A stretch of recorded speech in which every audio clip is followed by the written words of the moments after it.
일본 기업이 동해에서 석유와 천연가스 개발에 본격적으로 나섰습니다. 시골 위치가 문제입니다. 동해 거의 한가운데이기 때문입니다. 불길한 예감은 떨칠 수 없는 건 일본의 자원 약탈과 오리발 내밀기 전적이 워낙 화려해서입니다.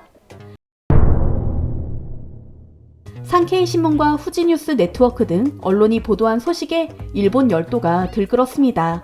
일본의 최대 석유 천연가스 개발업체인 인펙스가 오는 3월부터 7월까지 시마네현과 야마구치현 앞바다에서 시골 조사를 시작할 예정이라고 밝혔는데요. 일본 에너지청마저 이곳에 최대 3천만 톤의 천연가스가 매장돼 있으리라 추정하며 들뜬 기분을 감추지 못했습니다. 이는 현재 파악된 일본 내 천연가스 매장량의 1.4배에 달하는 어마어마한 수치였는데요. 인펙스 관계자는 천연가스뿐만 아니라 석유가 나올 가능성도 배제하지 않고 있다고 덧붙여 일본은 그야말로 축제 분위기가 됐습니다. 일본에서 해양 석유, 천연가스 개발이 추진되는 것은 무려 30년 만의 일입니다. 일본 국민들의 관심이 뜨거울 수밖에 없었죠. 그런데 기사에 달린 댓글을 살펴보니 그야말로 가관입니다. 자원 개발은 바람직한 일입니다. 안전을 고려하고 환경 보호를 하면서 추진해 나가길 바랍니다. 다만 입지를 고려할 때 중국, 러시아, 남북한의 공격이나 약탈에 대비할 필요가 있겠군요. 대한민국의 자원 약탈을 조심해야 한다니 누가 할 소리를 하는 건가 싶어서 기가 막힌데요. 그리 먼 과거로 갈 필요도 없습니다. 불과 몇 년 전, 아니 작년만 해도 일본의 측량선들이 제주도 동남쪽 해역을 비롯해 한일 공동개발구역을 수시로 드나드는 것이 발각됐거든요. 모두 한일 양국 연안에서 200캐리 범위에 있는 중첩 수역이었습니다. 일본은 자국의 배타적 경제수역에서의 정당한 조사 활동이라고 맞받아쳤으나 엄연히 한국 정부의 합의 및 사전 허가가 필요한 중첩 수역이었습니다. 또한 지진, 지질 조사를 위해 측량선을 보낸 것이라 밝혔지만 최첨단 장비를 갖춘 4,000톤급 측량선을 보냈다는 것 자체가 음흉한 목적이 따로 있는 것은 아닌가 싶은데요. 지금까지 발각된 일본의 행적만 해도 한두 번이 아니었으니까요. 이처럼 일본의 해저 지형 조사 활동은 지속적인 데다 의도적입니다.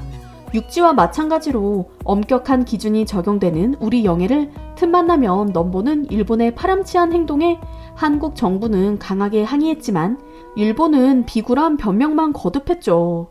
이런 상황에서 동해 인근에서 천연가스 개발을 하니 뭔가 찝찝하게 느껴지는데요. 혹시나 인펙스가 시구를 추진하는 지점이 한국의 배타적 경제수역에 해당하지 않는지 혹은 한국이 권리를 행사하는 영역이 아닌지 모호했기 때문입니다. 정확한 좌표를 묻자 역시 인펙스 관계자는 대답을 회피했습니다. 일본 외무성도 기업 활동과 관련된 사안이라 제공할 수 없다며 답변하지 않고 있는데요. 뭔가 캥기는 게 있으니 이러는 게 아닐까요? 일본 수역이라면 이렇게 대답을 회피하거나 어물쩡거릴 필요가 없으니까요.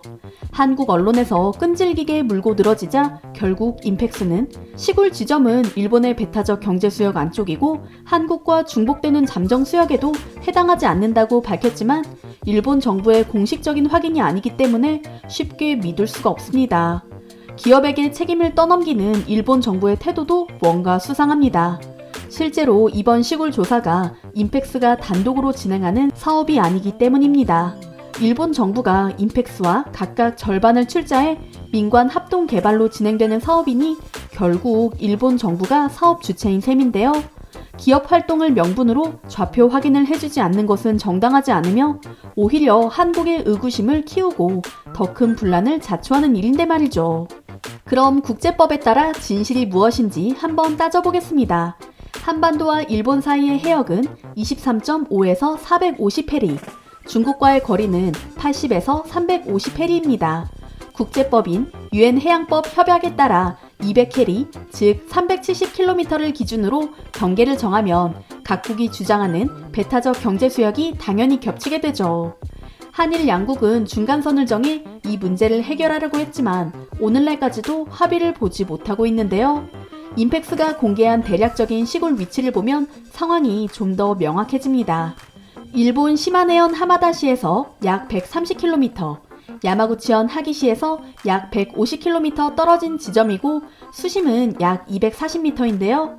그런데 이곳은 우리나라 경상북도 포항에서도 150에서 160km 떨어진 지점이기도 하며 독도와의 거리도 비슷합니다. 즉, 한국과 일본 사이에 있는 것이죠. 다만 한 가지 고려할 사실이 있습니다.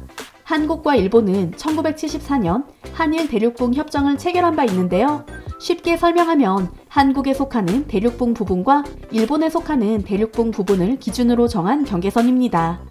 이를 핑계로 인펙스 측에서는 시추 장소가 일본 측의 경계에 속한 것이라 주장하고 있습니다. 그렇지만 한국의 배타적 경제 수역과 워낙 인접한 구간이기 때문에 경계를 늦추지 않고 주시할 필요가 있습니다. 이익을 위해 손바닥 뒤집듯 말 바꾸기를 잘하는 일본의 성향은 제7광구를 통해 이미 경험한 바 있으니까요.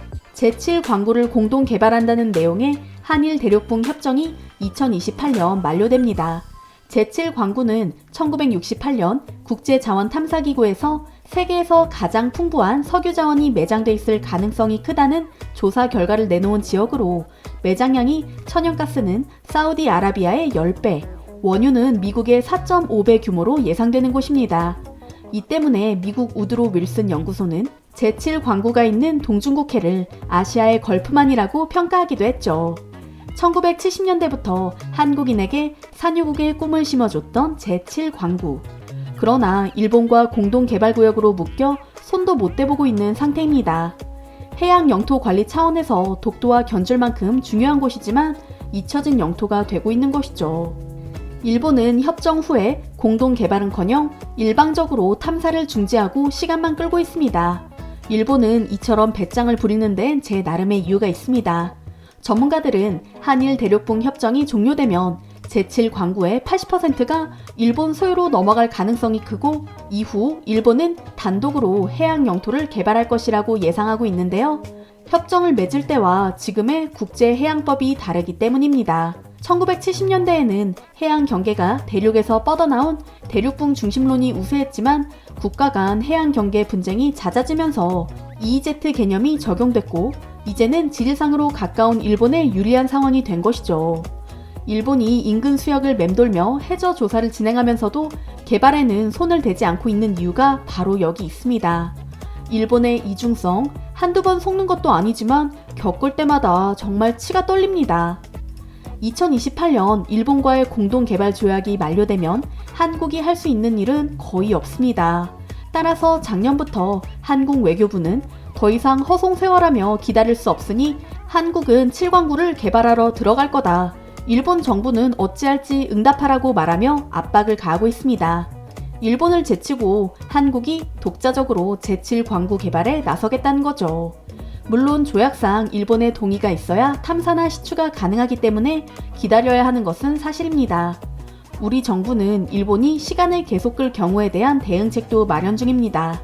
일본 측 개발 사업자가 없어 개발 자체가 무산될 경우를 대비해 한국 기업이 대신 들어가는 방법이라든가 국제재판에서 한국이 유리하도록 증거를 만들어 놓는 등 마지막까지 긴장의 끈을 놓지 않겠다 밝혔습니다. 해양 주권과 국가의 자존심이 걸린 중대한 과제입니다. 우리 국민 모두가 혹시나 있을지 모를 석유 자원을 확보할 수 있는 제7광구 개발은 물론 호시탐탐 우리 수역을 노리는 일본을 경계하며 관심을 기울여야 할 것입니다.